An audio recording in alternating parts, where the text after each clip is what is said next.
ఖమ్మం జిల్లాలో కాంగ్రెస్ నిర్వహించిన తెలంగాణ జనగర్జన సభ super duper success అయింది. కనీ విని ఎరుగని రీతిలో జనం సభకు తరలివచ్చారు. అధికార బీఆర్ఎస్ ప్రభుత్వం ఎన్ని అడ్డంకులు కుట్రలు చేసినా జనం లక్షల్లో తరలివచ్చారు. ప్రత్యేక తెలంగాణ రాష్ట్రాన్ని ఇచ్చిన సోనియమ్మ కుమారుణ్ణి కాంగ్రెస్ పార్టీని ఆశీర్వదించేందుకు తెలంగాణ ప్రజానికం ఊహకందని రీతిలో తరలివచ్చి సభను గ్రాండ్ సక్సెస్ చేశారు.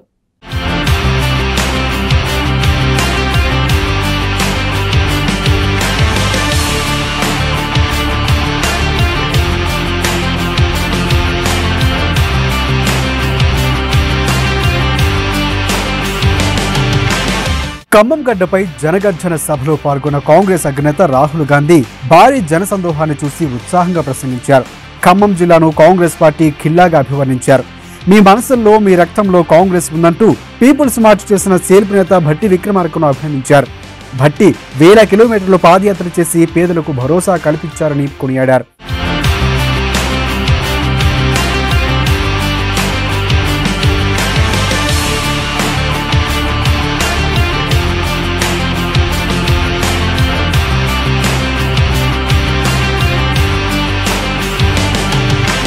ఒకప్పుడు తెలంగాణ అనేది పేదలకు రైతులకు అందరికీ ఒక స్వప్నంలా ఉండేదని, కాంగ్రెస్ పార్టీ సాకారం చేసిన ఈ స్వప్నాన్ని బీఆర్ఎస్ పార్టీ 9 ఏళ్ల పాటు ధ్వంసం చేసిందని రాహుల్ గాంధీ విమర్శించారు.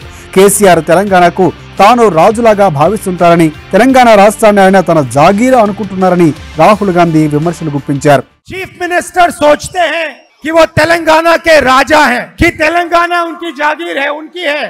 जो जमीन इंदिरा अम्मा ने और कांग्रेस पार्टी ने दलितों को, आदिवासियों को, गरीब लोगों को दी, वो जमीन टीआरएस वापस ले रहा है। मैं आपको कह रहा हूं, आपने ये सवाल भारत जोड़ो यात्रा में भी उठाया था। ये जमीन चीफ मिनिस्टर की नहीं है, ये जमीन आपकी है, ये आपका हक है, और ये जमीन जो आपकी है वो कांग्रेस पार्टी आपके हवाले करेगी। भ्रष्टाचार में आपके चीफ मिनिस्टर ने कोई कमी नहीं छोड़ी। कलेश्वरम प्रोजेक्ट में 1 लाख करोड़ रुपए उन्होंने लिया, छीना। धरनी पोर्टल के बारे में आपने मुझे भारत जोड़ो यात्रा के समय समझाया कि चीफ मिनिस्टर आपकी जमीन किस प्रकार से छीनते हैं। मिशन ककटिया में उन्हें जबरदस्त भ्रष्टाचार किया। समाज के हर सेक्टर से उन्होंने कुछ न कुछ चोरी किया है। किसानों से, दलितों से, आदिवासियों से, युवाओं से, सबसे आपके चीफ मिनिस्टर ने धन छीना है। కర్ణాటకలో బీజేపీని ఓడించినట్లే తెలంగాణలో కూడా బీజేపీ బి టీంను ఓడించబోతున్నామంటూ రాహుల్ గాంధీ స్పష్టం చేశారు. బీఆర్ఎస్ తో కాంగ్రెస్ కు ఎలాంటి ఒప్పందం ఉండదని అన్నారు. ఇటీవల ఢిల్లీలో విపక్షాల సమావేశానికి బీఆర్ఎస్ వస్తే తాము హాజరు కాబోమని చెప్పామని గుర్తు చేశారు. కేసీఆర్ అవినీతికి ప్రధాని మోదీ అండదండలే కారణమని, కేసీఆర్ ఏ స్కాములు చేశారో కేంద్ర దర్యాప్తు సంస్థలకు మోదీకి తెలుసునన్నారు. అందుకోసమే బీఆర్ఎస్ బీజేపీకి బి టీం గా ఉందని రాహుల్ గాంధీ ఆరోపించారు.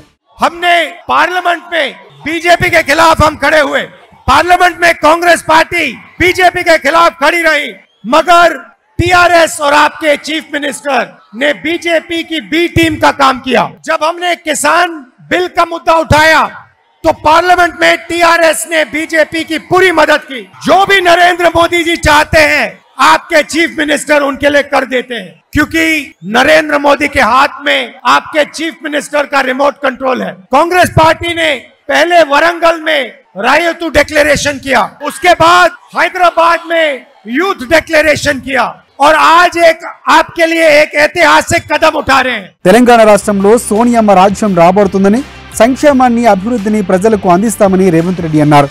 కేసీఆర్ అహంకార పాలనకు త్వరలోనే చర్మగీతం పాడుతామన్నారు.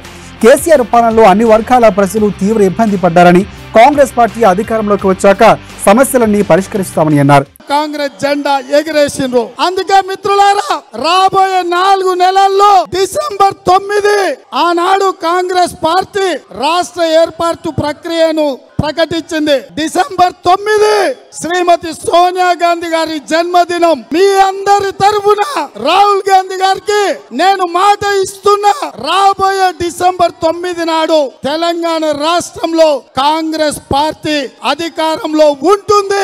కాంగ్రెస్ పార్టీ డిసెంబర్ 9 నాడు కాంగ్రెస్ పార్టీ అధికారంలో ఉంటుంది. మళ్ళీ ఇదే గడ్డ మీద కాంగ్రెస్ పార్టీ విజయోత్సవ సభ ఈ గడ్డ మీదనే మనం నిర్వహించుకుంటాం. ఈ ఎన్నికల శంఖారావం రేపు రాబోయే కాంగ్రెస్ ప్రభుత్వానికి నాంది. అందుకే ఇవాళ ఎన్నికలలో భాగంగా ఆనాడు వరంగల్లో రైతు డిక్లరేషన్ ప్రకటించినాం. మొన్న ప్రియాంక గాంధీ గారి నేతృత్వంలో యూత్ డిక్లరేషన్ ప్రకటించినాం. ఇవాళ పేదలకు 4,000 రూపాయల పెన్షన్ ఇవ్వాలని ఇవాళ కాంగ్రెస్ పార్టీ నిర్ణయం తీసుకున్నది. పాదయాత్రలో అన్ని వర్గాల ప్రజల సమస్యలను అడిగి తెలుసుకున్నట్లు భట్టి తెలిపారు. తెలంగాణ రాష్ట్రంలో అధికార అహంతో కేసీఆర్ వ్యవహరిస్తున్నారని, రాష్ట్ర సంపదను కొల్లగొడుతున్నారని వ్యాఖ్యానించారు. ధరణి అనే మహమ్మారితో ప్రజల్లో పీడిస్తున్న సునకానందం పొందుతున్నారని విమర్శించారు. ఇక తెలంగాణలో మళ్లీ ఇందిరమ్మ రాజ్యం వస్తుందని, కాంగ్రెస్ పార్టీ అధికారంలోకి రాగానే పేదల సమస్యలు పరిష్కరిస్తామని హామీ ఇచ్చారు. భూముల్ని ఈ ప్రభుత్వం 3 ఎకరాల భూ పంపిణీ చేస్తానని పంచకపోగా ఉన్న భూములు కూడా లాక్కుంటున్నారు. ఒక దగ్గర చెప్పాం, హైదరాబాద్ నడిబొడ్డులో ఉన్నటువంటి కోట్లాది విలువైనటువంటి భూములు తీసుకుంటా ఉంటే పెద్దల గద్దరన్న, నాతో పాటు జీవనన్న, ఉత్తమ్ కుమార్ రెడ్డి గారు, అట్లాగే జీవనన్న, హనుమంతరావు గారు కూడా వచ్చారు ఆ భూములు చూడటానికి. చూడటమే కాదు, వాళ్ళందరికీ మాటిచ్చాం, కాంగ్రెస్ ప్రభుత్వాల ద్వారా పంచినటువంటి ఏ ఒక్క ఎకరం భూమిని కూడా ఈ రాష్ట్ర ప్రభుత్వం గుంజుకుంటూ ఉంటే చూస్తూ ఊరుకోవటానికి కాంగ్రెస్ పార్టీ సిద్ధంగా లేదు. మీ భూములు మీకే ఉంటాయి, ఈ భూముల్ని కాపాడుతామని చెప్పి వచ్చాం. నడుచుకుంటూ ముందుకు వస్తా ఉన్నాను. నల్లగొండ జిల్లా కొప్పోలు గ్రామం దగ్గరకు వచ్చేవరకు పెద్ద ఎత్తున నకరికల్ శాసనసభ నియోజకవర్గంలో భారీ ఎత్తున మహిళలంతా ముందుకొచ్చి కూలీనాలు చేసుకుంటూ, అప్పుడే కూలి చేసుకుంటూ రోడ్డు మీదకి వచ్చారు. నడుస్తా ఉంటే చేయి పట్టుకున్నారు. అన్నా, మేము వెనకబడ్డోళ్ళం, బలహీన వర్గాలం, భయంగా వస్తా ఉన్నాం, నువ్వు పాదయాత్ర చేసుకుంటూ వస్తా ఉన్నావు, మా కొన్నంత ధైర్యం, కొన్నంత అండా మీరు నడుస్తా ఉన్నారు, మీతో పాటు మేము కూడా నడుస్తా ఉన్నాం. గొంతెత్తి అడుగుతా ఉన్నాం, మేము మాకింత ఇల్లు ఇవ్వండి, ఇంత జాగా ఇవ్వండి, మీ ప్రభుత్వం రావాలి, వచ్చిన తర్వాత రాష్ట్రంలో ఉన్నటువంటి లక్షలాది మంది నిరుపేద కుటుంబాలకి 2 గదుల ఇల్లు ఇవ్వాలి, దానికోసం మీ వెనక నడుస్తాం, కదం తొక్కుతామని ఆ తల్లులు మాటిచ్చి పంపించారు. బీఆర్ఎస్ ను బంగాళాఖాతంలో పడివేయడం కాంగ్రెస్ కు మాత్రమే సాధ్యమని మాజీ ఎంపీ కాంగ్రెస్ నేత పొంగులేటి శ్రీనివాసరెడ్డి అన్నారు. ఖమ్మంలో కాంగ్రెస్ పార్టీ నిర్వహించిన జనగర్జన బహిరంగ సభలో పొంగులేటి రాహుల్ గాంధీ సమక్షంలో పార్టీలోకి చేరారు. ఈ సందర్భంగా బీఆర్ఎస్ ప్రభుత్వం కేసీఆర్ పై తీవ్ర విమర్శలు గుప్పించారు. కేసీఆర్ హామీలు కేవలం మాటలకే పరిమితమయ్యాయని మండిపడ్డారు. యావత్తు దేశంలో కాంగ్రెస్ గ్రాఫ్ పెరిగిందని పొంగులేటి చెప్పారు. 6 నెలల తర్వాత ఒక నిర్ణయం తీసుకోవడం జరిగింది. వివిధ ప్రాంతాల్లో ఆత్మీయ సమ్మేళనాలు ఏర్పాటు చేసుకున్నాం, అనేక ప్రాంతాలు తిరిగాం, అనేక సంఘాలను కలిసాం, అనేక మతాలు, అనేక కులాలను కలిస్తే యావత్ ప్రజలది ఒక్కటే తీర్పు. అన్నా, వేడి నీళ్ళక చన్నీళ్ళు అన్నట్లు మీరు కాంగ్రెస్ పార్టీలో జాయిన్ అయినట్లయితే ఒక్క ఉమ్మడి ఖమ్మం జిల్లాలోనే కాదు, తెలంగాణ రాష్ట్రంలో కాంగ్రెస్ కి మీకు మంచి జరుగుతుందని యావత్ తెలంగాణ బిడ్డలు తెలియజేయటం జరిగింది. దాన్ని దృష్టిలో పెట్టుకొని ఢిల్లీ వెళ్ళిన తర్వాత రాహుల్ గాంధీ గారిని, ఖర్గే గారిని, ప్రియాంక గాంధీ గారిని కలిసిన తర్వాత తప్పకుండా కాంగ్రెస్ పార్టీలోనే జాయిన్ అవ్వాలని నిర్ణయించుకున్నాం. ఈ నిర్ణయం వెనుక లక్షలాది మంది మీ అందరి అభిప్రాయం కూడా అదే. ఏ వేదిక మీదకి వెళ్ళినా అనేక సందర్భాల్లో మీరు కూడా అదే చెప్పారు. మీ అందరి అభిప్రాయాలకు అనుగుణంగా కాంగ్రెస్ పార్టీలో జాయిన్ అయ్యాం. భవిష్యత్తులో ఏదైతే తెలంగాణ రాష్ట్రంలో అనేక అంశాలు ఉన్నాయి, తప్పకుండా ఈ అంశాలన్నీ సాధించాలి అంటే ఒక్క కాంగ్రెస్ పార్టీతోనే సాధ్యపడుతుంది.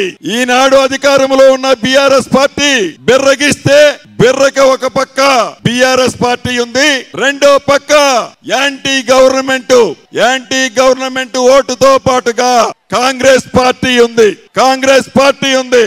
అంటే కాంగ్రెస్ పార్టీనే భవిష్యత్తులో ఈ బీఆర్ఎస్ పార్టీని ఇంటికి పంపించగలదు. ఈ బీఆర్ఎస్ పార్టీని బంగాళాఖాతంలో వేయాలి అంటే కాంగ్రెస్ పార్టీతోనే సాధ్యము. మంత్రి కేటీఆర్ పై కోమటిరెడ్డి వెంకటరెడ్డి ఫైర్ అయ్యారు. 200 రూపాయలు పింఛన్ ఇచ్చే కాంగ్రెస్ కు ఓటు వేయాలా, 2000 రూపాయలు ఇచ్చే బీఆర్ఎస్ కు ఓటు వేయాలన్న మంత్రి వ్యాఖ్యలకు కౌంటర్ ఇచ్చారు ఆయన. కాంగ్రెస్ పార్టీ అధికారంలోకి వస్తే 4000 రూపాయలు పింఛన్ ఇస్తామని అన్నారు. 2000 ఇచ్చే టిఆర్ఎస్ కావాలా? అరే కేటీఆర్ ఇక చూసుకో 4000 రూపాయలు, నెలకు 4000 రూపాయలు. రేపు మొదటి నెలనే మొట్టమొదటి సంతకం 4000 రూపాయల పెన్షన్ తోని ఇవాళ భారతదేశాన్ని, భారత జాతిని ఏకం చేయడానికి భారత్ జోడో యాత్ర చేపట్టిన ప్రియతమ నాయకుడు మొదటిసారి విచ్చేసిన రాహుల్ గాంధీ గారికి స్వాగతం పలుకుతూ పార్టీలో జాయిన్ అవుతున్న పొంగులేటి శ్రీనివాస్ రెడ్డి గారికి, అలాగే ఈ రోజు సిఎల్పి నాయకులు భట్టి గారికి మీ అందరి పక్షాన స్వాగతం పలుకుతూ ఇలాంటి ఎన్నో సంక్షేమ కార్యక్రమాలు తీసుకొచ్చి మీ అందరు కూడా చెప్తున్నా, తెలంగాణ ఇచ్చిన పార్టీ కాంగ్రెస్ పార్టీని గెలిపియండి, తప్పకుండా కూడా మీ అందరికి అండగా ఉంటామని మరొకసారి తెలియజేసుకుంటూ తెలంగాణ. ఇక జనగర్జన బహిరంగ సభలో రాహుల్ గాంధీ కీలక ప్రకటన చేశారు. కాంగ్రెస్ పార్టీ అధికారంలోకి వస్తే చేయూత పథకం కింద వృద్ధులకు, వితంతువులకు ప్రతి నెల 4000 రూపాయలు పెన్షన్, గిరిజనులందరికీ పోడు భూములు ఇస్తామని ప్రకటించారు. అలాగే రాహుల్ గాంధీ మాట్లాడుతుండగా ప్రజలు పీఎం పీఎం అంటూ నినాదాలు చేశారు. దీంతో పీఎం పీఎం అనే నినాదంతో సభా ప్రాంగణం ఒక్కసారిగా మారుమ్రోగింది.